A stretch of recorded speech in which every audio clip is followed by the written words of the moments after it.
یہی سب سے بڑا المیہ ہے کہ ہم کہتے ہیں ہم نے بڑا آدمی بننا ہے، ہم نے اپنے کاروبار کو پروگریس کروانا ہے، ہم نے اپنی جاب میں آگے بڑھنا ہے، لیکن اللہ کا بندہ بننا ہے یہ ہماری لسٹ میں ہی نہیں ہے، اللہ معاف کرے۔ اب اصل میں جو غفلت کی سٹیٹ میں جو انسان چلا جاتا ہے، جس کا دل غافل ہو جائے، اس کے اوپر پنشمنٹس کیا ہیں؟ علماء اس کے بارے میں بیان کرتے ہیں کہ ایسا شخص جو ہے اس کی پنشمنٹ دنیا میں بھی ہوتی ہے اور آخرت میں بھی ہوتی ہے۔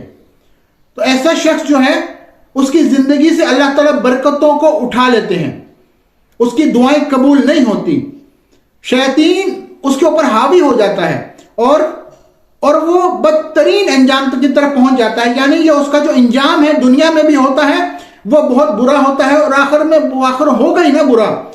تو اللہ سبحانہ تعالیٰ نے بنی اسرائیل کا ذکر کیا ہے قرآن مجید میں سورۃ البقرہ کی، یا بنی اسرائیل اذکروا نعمتی التی انعمت علیکم وانی فضلتم علی العالمین، کہ اے بنی اسرائیل یاد کرو کہ اللہ تعالیٰ نے تم پر کتنی نعمتیں دی تھی اور تمہیں تمام عالمین کے اوپر تمہیں فضیلت عطا فرمائی تھی۔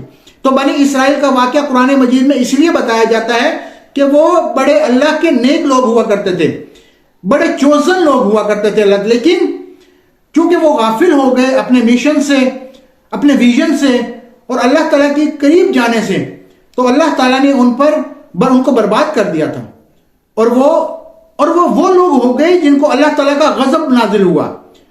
تو دوستو بالکل اسی طرح سے اللہ سبحانہ تعالیٰ سورہ آل عمران کے اندر مسلمانوں کو اب یہ ٹائٹل دیتے ہیں، یہ کہہ کر کنتم خیر امۃ اخرجت للناس تأمرون بالمعروف وتنہون عن المنکر تؤمنون باللہ، کہ تم اے مسلمانوں اب بہترین امت ہو۔ ایک زمانے میں بنی اسرائیل ہوا کرتے تھے، اب تم بہترین امت ہو، لیکن کیوں؟ جسٹ بیکاز کیونکہ تم ایک مسلمان فیملی میں پیدا ہو گئے اس لیے بہترین امت ہو؟ نہیں، اس لیے تم بہترین امت ہو کہ تم اپنے فریضے کو پورا کرو، تأمرون بالمعروف وتنہون عن المنکر وتؤمنون باللہ، تم لوگوں کو نیکی کا حکم دو، برائی سے روکو اور اللہ پر ایمان لاؤ۔ تو دوستو تھوڑی دیر کے یہ سوچیں کہ اب کیا ہم اس فریضے کو آج پورا کر رہے ہیں؟ ہمارے سامنے اگر کچھ برا ہوتا ہے کیا ہم اس کو اپنے ہاتھ سے روکتے ہیں؟ چلو ہاتھ سے روکنے کی استطاعت نہ صحیح، کیا ہم اس کو زبان سے روک پاتے ہیں؟ چلو زبان سے روکنے کی استطاعت نہ صحیح، کیا ہم اس کو ایٹ لیسٹ دل میں برا سمجھتے ہیں؟ کیا ہم ایسے معاشرے میں رہتے ہیں جہاں پہ ہم نے برائی کو برائی سمجھنا بھی چھوڑ دیا ہے آج؟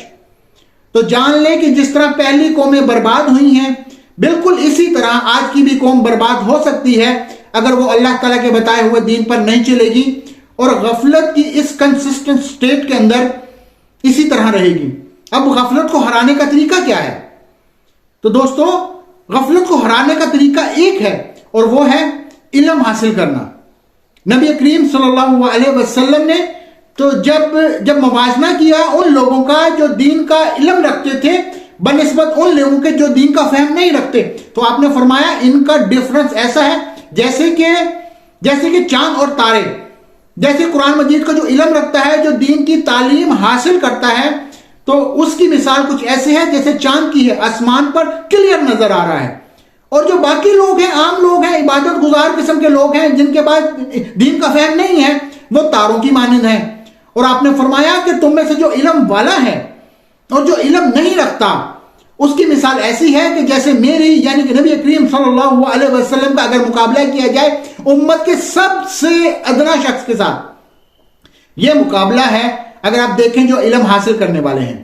حتیٰ کہ احادیث مبارکہ میں یہ بھی آتا ہے کہ جو لوگ علم سیکھنے کے لیے نکلتے ہیں، زمین و آسمان کے چرند پرند حیوانات تک کا، حتیٰ کہ سمندر کے اندر مچھلیاں بھی ان کے لیے دعائیں کرتی ہیں، اور جب وہ اپنے گھروں سے نکلتے ہیں علم سیکھنے کے لیے تو قرآن مجید کا ایک علم سیکھنے کے لیے، احادیث مبارکہ کا علم سیکھنے کے لیے، تو فرشتہ ان کے آگے اپنے پروں کو بچھا دیتے ہیں۔ اللہ اکبر! کیا آپ سوچ سکتے ہو کہ کتنا زبردست پروٹوکول ملتا ہے ان لوگوں کو جو دین کا علم حاصل کرنا چاہتے ہیں؟ اور جو شخص جو دین کا علم حاصل کرنے کے لیے نکلتا ہے وہ اصل میں اللہ کی راہ میں جہاد کر رہا ہوتا ہے۔ تو آج سے آپ فیصلہ کریں انشاءاللہ کہ ہم لوگ اپنے آپ کو اس غفلت سے نکالیں گے، اس کے لیے میں آپ کو 3 مزید ریکمنڈیشن دیتا ہوں. اپارٹ فار دا فیکٹ کہ آپ نے اپنے علم میں اضافہ کرنا ہے تو اپنا اللہ تعالیٰ کا ذکر بڑھا دیں، نبی کریم صلی اللہ علیہ وسلم پر درود پڑھنا بڑھا دیں. اللہم صلی علی محمد وعلی آل محمد کما صلیت علی ابراہیم وعلی آل ابراہیم انک حمید مجید، یہاں سے لے کر آخر تک. اور سب سے امپورٹنٹ چیز جو آپ کر پائیں گے، جو بہت خوبصورت چیز ہے غفلت سے بچنے کے لیے، وہ ہے تو تہجد کی نماز کو قائم کرنا. تو دوستو اگر ان چیزوں کو آپ فالو کر لیں تو یقیناً آپ غفلت سے باہر نکل سکتے ہیں، اور انشاءاللہ اللہ تعالیٰ آپ کو دین کا فہم عطا فرمائیں گے. تو انشاءاللہ ملتے ہیں اگلی ویڈیو تک کے لیے. تو دوستو ابھی تک آپ نے میرا چینل سبسکرائب نہیں کیا، دوستو میرے چینل کو سبسکرائب کر دیں، اس بیل آئیکن کو پریس کر دیں تاکہ میں آپ کے لیے اسلامی موٹیویشنل ویڈیوز آپ کے لیے لاتا رہوں. تب تک کے لیے اللہ حافظ. السلام علیکم ورحمۃ اللہ وبرکاتہ.